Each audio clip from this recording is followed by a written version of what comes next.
आज हम पढ़ेंगे नंबर्स यानी संख्याएं। अब संख्या इनके बारे में चर्चा करेंगे। प्राकृतिक या प्राकृत संख्याएं, पूर्ण संख्याएं, पूर्णांक संख्याएं, सम संख्याएं, विषम संख्याएं, भाज्य संख्याएं, अभाज्य संख्याएं, सहअभाज्य संख्याएं, परिमेय संख्याएं और अपरिमेय संख्याएं। संख्याएं सबसे पहले आती है प्राकृतिक संख्या, नेचुरल नंबर। अब नेचुरल नंबर क्या होता है? नेचुरल नंबर जैसे अपन गिनने के रूप में काम में लेते हैं, जैसे 1 2 3 4 5 6 7 8 9 और 10, यहाँ से लेकर अनंत तक यानी इन्फाइनेट तक। और नेचुरल नंबर होता है जिनको अपन गिनने के रूप में काम में लेते हैं, जो 1 से शुरू होकर अनंत तक होता है।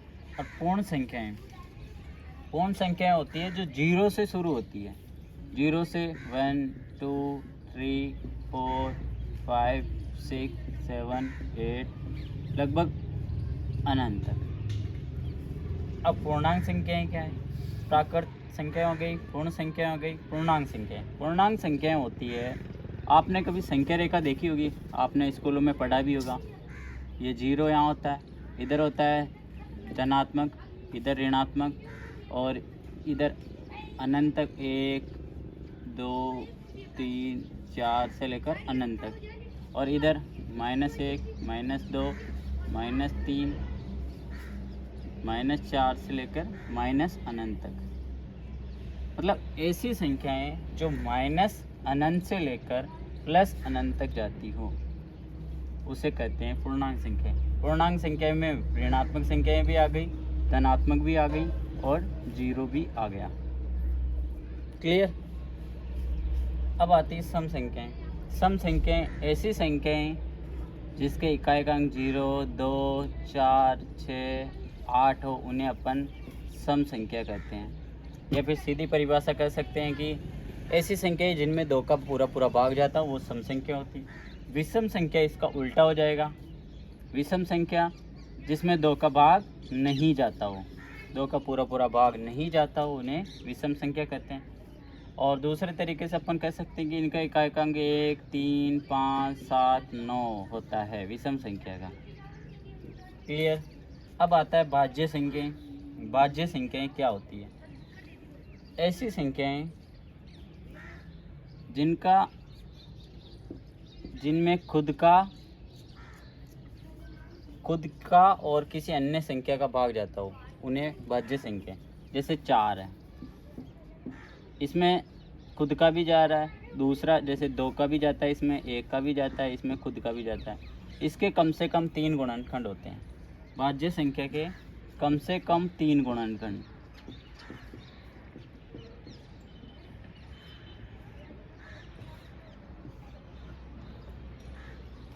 ऐसी संख्याएं जिनके कम से कम 3 गुणनखंड हो वो भाज्य संख्या कहलाती है। जैसे अब आप कहोगे कि अब इसके जैसे इसके गुणनखंड क्या होंगे 2 के? एक तो 2 को 2 जाएगा और 1 होगा, मतलब इसके 2 ही है, ये भाज्य संख्या नहीं है। और 3 भी नहीं है, 3 के भी केवल 1 है और 3 है, मतलब कि ये भी नहीं है क्योंकि इसके सिर्फ 2 है। कम से कम कितने गुणनखंड होने चाहिए? कितने? 3। अब अभाज्य संख्या। अभाज्य संख्या होती है जिनके कम से कम 2 गुणनखंड हो। 2 गुणनखंड हो। अब 2 गुणनखंड कैसे देखो? अभाज्य जिसमें खुद का और केवल 1 का भाग जाता हूँ, यानी केवल 1 का भाग जाएगा उसमें, या जो संख्या होगी उसका भाग जाएगा, उसके अलावा किसी और संख्या का भाग नहीं जाएगा। जैसे 2 है, 2 में केवल एक तो 1 का जा रहा है, एक 2 का, यानी कि 2 भी अभाज्य संख्या है। और अगर स्टार्टिंग करते 1 से, 1 कौन सी संख्या है? 1 भाज्य है या अभाज्य है? तो अब देखो, भाज्य संख्या में क्या होना चाहिए? 3 गुणनखंड कम से कम होने चाहिए। जो अब की 1 का क्या है? 1 गुणा 1 केवल 1 गुणनखंड हो रहा है। और भाज्य संख्या का क्या है? कम से कम 2 गुणनखंड होने चाहिए, लेकिन इसमें तो क्या है? 1 ही हो रहा है। यानी कि 1 ऐसी संख्या है जो ना तो भाज्य है ना अभाज्य है। 1 ना तो भाज्य ना अभाज्य, तो अगर सवाल आ जाए, ऑप्शंस आ जाए कि एक कौन सी संख्या है, भाज्य है, अभाज्य है, या दोनों, या इनमें से कोई नहीं, तो इनमें से कोई नहीं आंसर होगा। ठीक है, अब आता है अपन सह अभाज्य संख्याएं। सह अभाज्य यानी कि अभाज्य संख्याएं हमने पढ़ी है, सह आगे लग गया यानी सह अभाज्य संख्याएं। अभाज्य संख्या हमने पढ़ी थी, जैसे कि कोई ऐसी दो अभाज्य संख्याओं का जोड़ा जिनका HCF 1 हो, जैसे यानी कि महत्तम समापरिवर्तक 1 हो। जैसे हमने लिया 2 और 3, दो अभाज्य संख्या है, इनका HCF क्या होगा, 1 होगा, यानी कि दोनों में कॉमन क्या आ रहा है, 1 ही तो आ रहा है, तो ये सह अभाज्य संख्या है। यहाँ तक समझ में आ गया? ठीक है। अब परिमेय संख्या है। परिमेय संख्या के लिए आपको थोड़ा समझने की ज़रूरत है।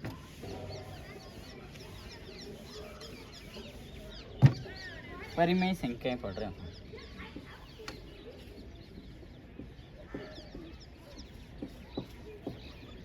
परिमेय संख्या वो होती है जिनको अपन स्कूलों में तो आपने यही पढ़ा होगा, ऐसी संख्या जिनको P बटा Q के रूप में लिख सकते हैं, जहाँ Q बराबर 0 नहीं हो।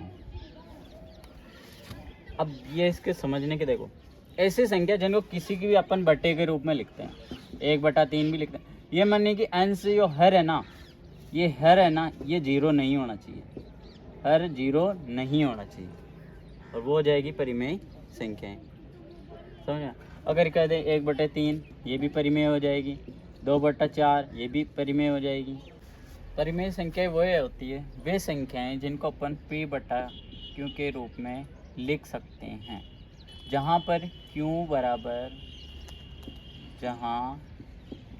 बराबर नहीं होता है 0 के, यानी कि अंश बटे हर के रूप में लिख सकते हैं, वे परिमेय संख्याएं कहलाती है। और जहाँ हर 0 नहीं होना चाहिए, ठीक है, हर क्या नहीं होना चाहिए, 0। अब जैसे कोई संख्या है 2, 3, 4, ये भी परिमेय संख्याएं होगी। क्यों होगी? क्योंकि इनके नीचे कुछ नहीं होता, मतलब 1 लिख सकते हैं, यानी अंश बटा हर के रूप में लिख सकते हैं। ठीक है। और अंश जैसे कि 4/3 है, यहाँ पे भी अंश बटा हर के रूप में लिख सकते हैं, 1/3 है, ये भी हो जाएगी। और जैसे और अपरिमेय संख्या वे होती है जिनको P बटा Q के रूप में नहीं लिख सकते, यानी कि अंश बटा हर के रूप में हम नहीं। अब ये आप कहोगे कि 1/0, तो ये होगी परिमेय संख्या होगी या नहीं होगी?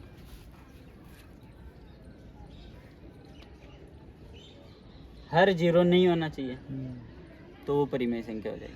और यहाँ हर 0 है, यानी परिमेय संख्या ये नहीं है। केवल यही एक क्वेश्चन, मतलब परिभाषा यही है कि जिसकी हर में 0 हो वो नहीं होगी, बाकी सब होगी।